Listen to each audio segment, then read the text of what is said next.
All I can tell you is this. Life is short. Don't waste time on bullshit. I told my wife I will never lie to you. I will never cheat on you. I will always be a flirt, and I'm always going to work the room. It's what I do. You can ask me anything you want, but don't ask me unless you want the truth. The truth may sting a little bit, but nobody can ever fault you for the truth. Let's just start this by, first of all, this idea had started a long time ago. I want to start off by saying my goals and then my disclaimer. They say you can't sing the blues until you've lived a life. I don't regret anything. I'm grateful for everybody I've ever met because I've learned from every person. Growing up in a family business, restaurant business, I spent time with the richest people in the world and the biggest gangsters in the world, homeless people, and everything in between. And when I was younger, I used to try to tell people what the right thing to do was. But I have learned the right thing is what's right for you. It's what you can go to bed at night and put your head on the pillow with. The things that I'm going to talk about for all you fact checkers out there, don't waste your time because these are my opinions. So you don't need to check my facts. You don't need to check my numbers. You don't need to check anything. If I throw out a percentage, if I throw out anything, I'm sure they're close or far off, but they sound good. So these are my opinions. You can take them any way that you want.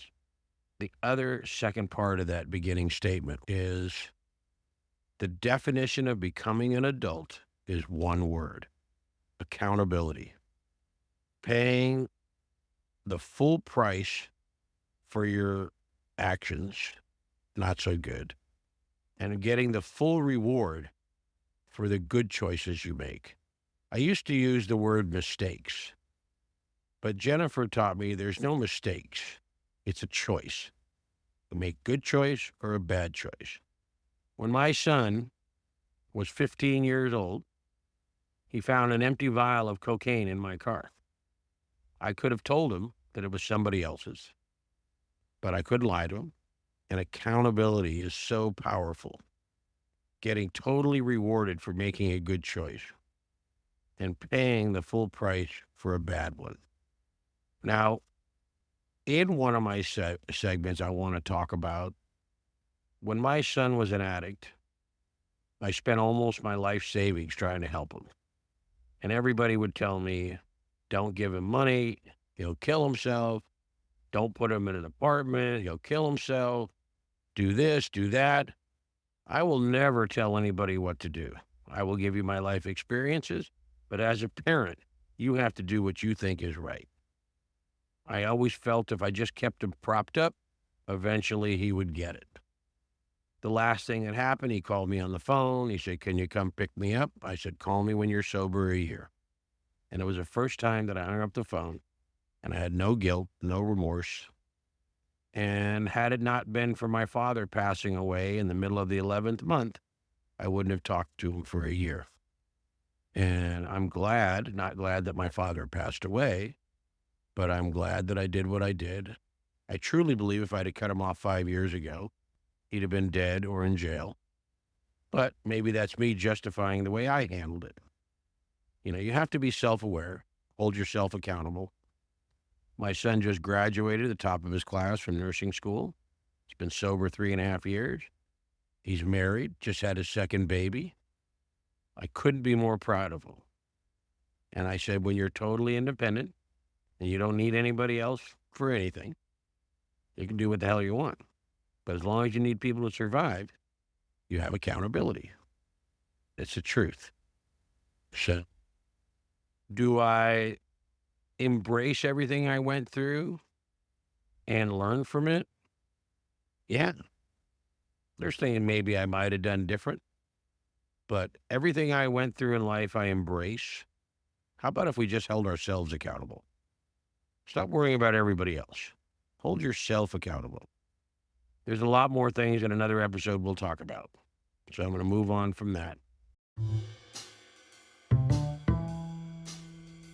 So I am sitting here in my backyard. I'm looking at all the trees. And when I come home here at night and I'm sitting in my backyard and I light up my cigar and I put on a little jazz, or depending on how I'm feeling, or whatever movie I have to, TV show, or whatever I have to binge watch, nothing in the world is wrong. Everything is right. So I have this thought that wherever you live, whether it's a cardboard box or a mansion, it has to be your sanctuary. So no matter how bad your day was, no matter all the things you went through, as soon as you walk in your door, it's your sanctuary. And that's why I have one rule in my life, in any relationship, business or personal: no aggravation. And everybody needs a sanctuary. When I was about 28 years old, I had already been running my family business for a few years, and people were coming up to me and telling me how I changed their life, or I told them this, or I told them that. And I woke up one day and I go, you know what? I'm on this earth for a reason. So I spent about a year becoming a searcher, in search of the big picture. Why am I here? I'm here to make a difference, not just run a family business. And after about a year, I realized that the big picture is made up of a lot of little pictures. It's the things that you do every day that makes a difference, that changes the world. I knew that I wasn't going to fly to North Dakota to fight for a cause. So I realized that you don't have to run across the street to pick somebody up, but if they're right there in front of you, pick them up. You don't realize just by saying hello to somebody in an elevator, you might have stopped them from jumping off that building. The one thing I like in the Jewish religion, they say that everybody should do a mitzvah every day. Do something nice for somebody, expect nothing in return. As simple as saying hello. Imagine if everybody in the world did one nice thing every day. It's so easy to be nice. It takes so much energy to hate. And the people that you hate aren't spending 10 seconds thinking about you. So who wins that? In life, everybody has crap in their life. You're growing up. I don't care if you're the richest kid in the world or the poorest kid in the world. Everybody has some kind of shit growing up that they had to go through. But at some point, you have to make a decision. Am I a victim, or am I going to take responsibility for my life? Is it fair? Absolutely not. Once again, I'll say it 1,000 times. Life is never going to be fair. And no matter what the rules are, you just have to find a way to make it work for you. I have learned never to regret anything. Whatever you go through in life, you have to embrace it. Because good or bad, that's what makes you who you are. Positive energy flows through your body like water. You always have to find a way to take that negative and turn it to the positive. So, in the last 10 years, I lost my wife, my brother, my sister, my mother, my father, my 3 best friends.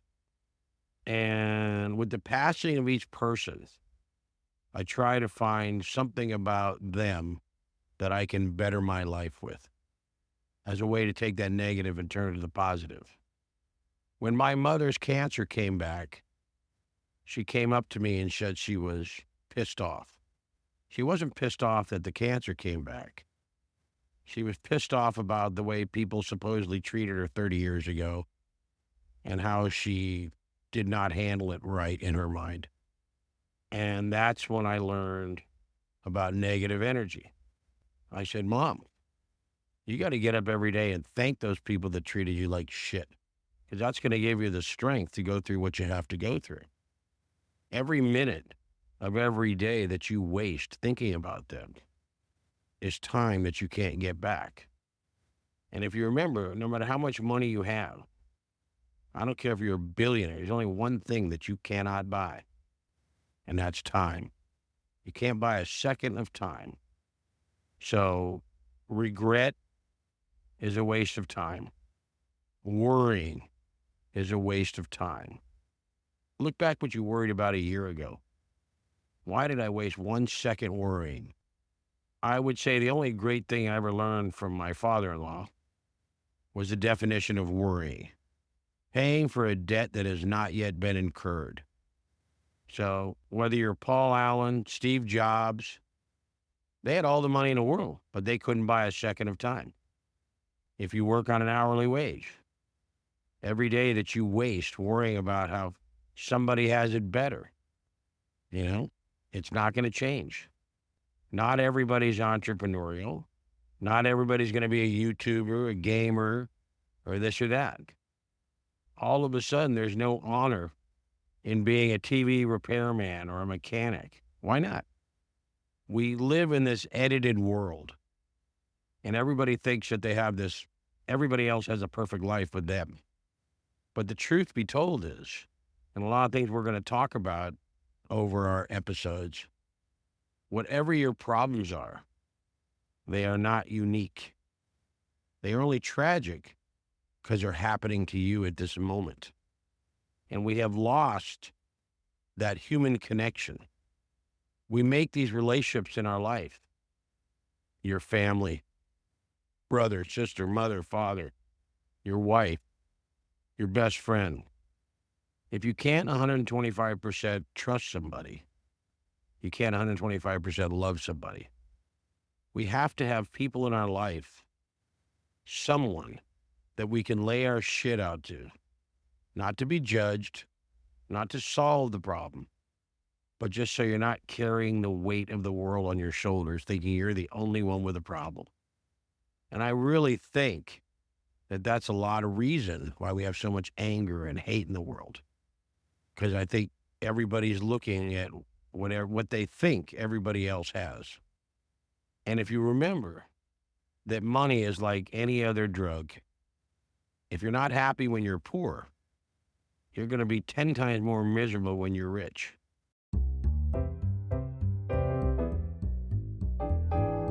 In other episodes, I want to talk about, for lack of a better term, a grassroots marketing campaign for bringing people together. Because I don't think it matters who's at top until we come together as a whole. And in other episodes, I will talk about my pyramid for successful America. In another segment, my homeless plan, which I learned a lot of the things because my son was a heroin addict for 12 years.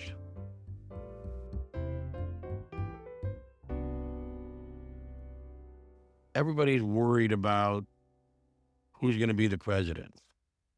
Until the American people come together, I'm not sure that it matters. Ask yourself a question.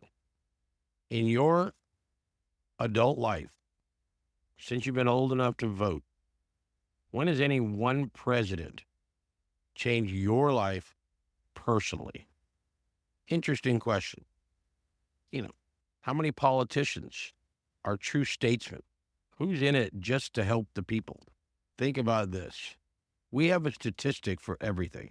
If you're a latchkey kid growing up in a poor neighborhood, statistics say you're not going to make it past 25. But at some point, are you a statistic or are you a person? Some people in the world today just aren't happy unless somebody's miserable. That my life is better than yours. Who's to say? Life is never going to be fair.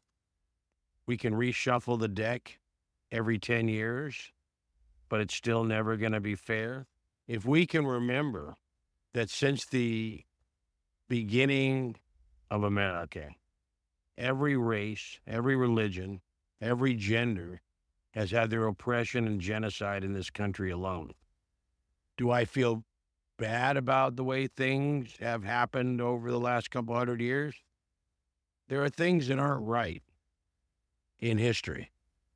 But if you look back in history, no matter how fucked up times were, people were either a victim or they found a way to work around the atrocities to become successful. During slavery, As horrible as it was, black people found a way to be successful. Not fair, not right, but it's what it was. People lose sight of the fact that if we didn't conquer the Native Americans, there would be no America. Does it make it right? Absolutely not. It's just the truth, or my opinion. So this is new to me, this getting my voice down on audio, thumb drive, computer, whatever the fuck he's recording it on. I'm very interested to see if I buy into my own bullshit, but I don't think what I have to say is bullshit any more than what anybody else has to say. But I do know that I want people to think. I want people to ask themselves, why are they angry at this person or that person or this race or that race? Why? Why? Ask yourself the question. It's not about me. It's about everybody. Ask yourself the question. I can't speak for the rest of the world because I don't live in the rest of the world. But I do know this. I can't get angry about the laws because I don't get out there and campaign.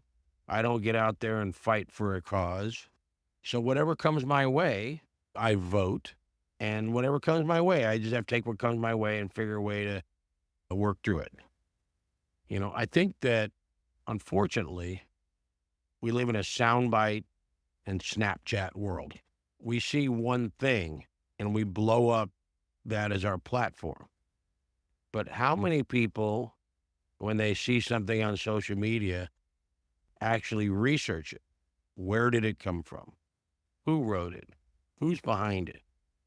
Because it takes too much time for that. First of all, if it is a conspiracy, you're not going to know about it for 40 years till it's on a documentary on the raid.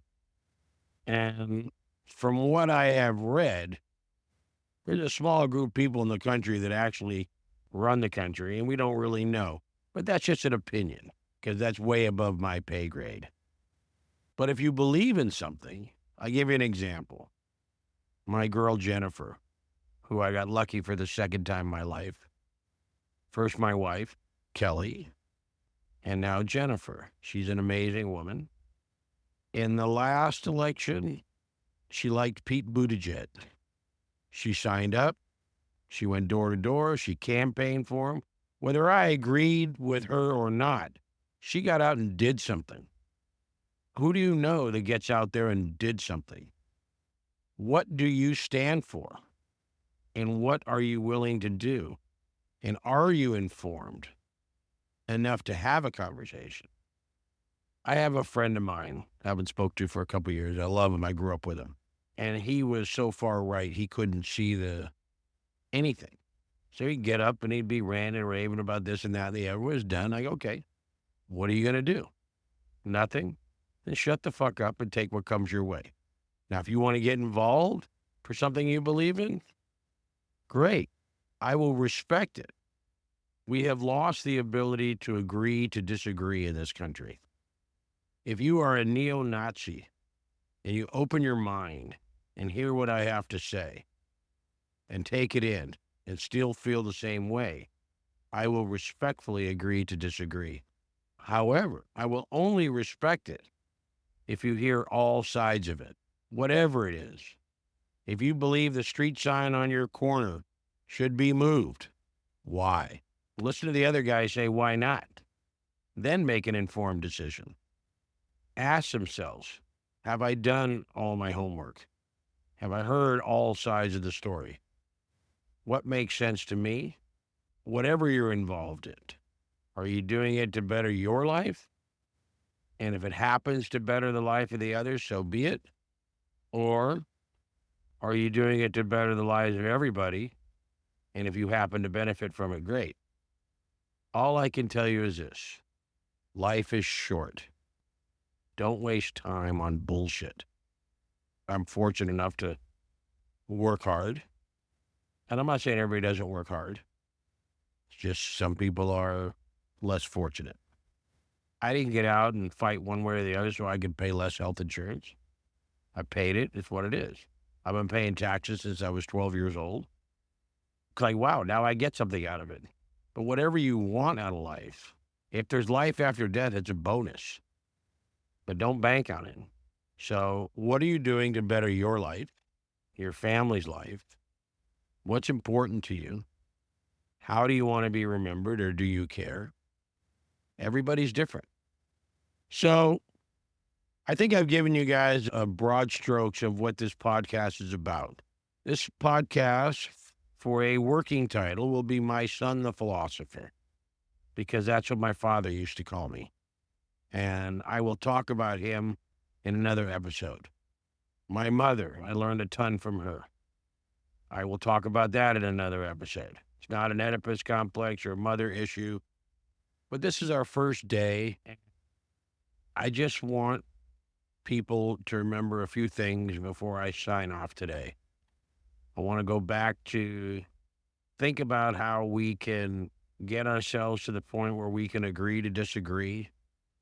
I want everybody to believe in what they believe in, but I also want people to believe in that they're well informed about what they believe in, not just somebody told them to believe in it. I want people to hold themselves accountable and stop worrying about holding everybody else accountable.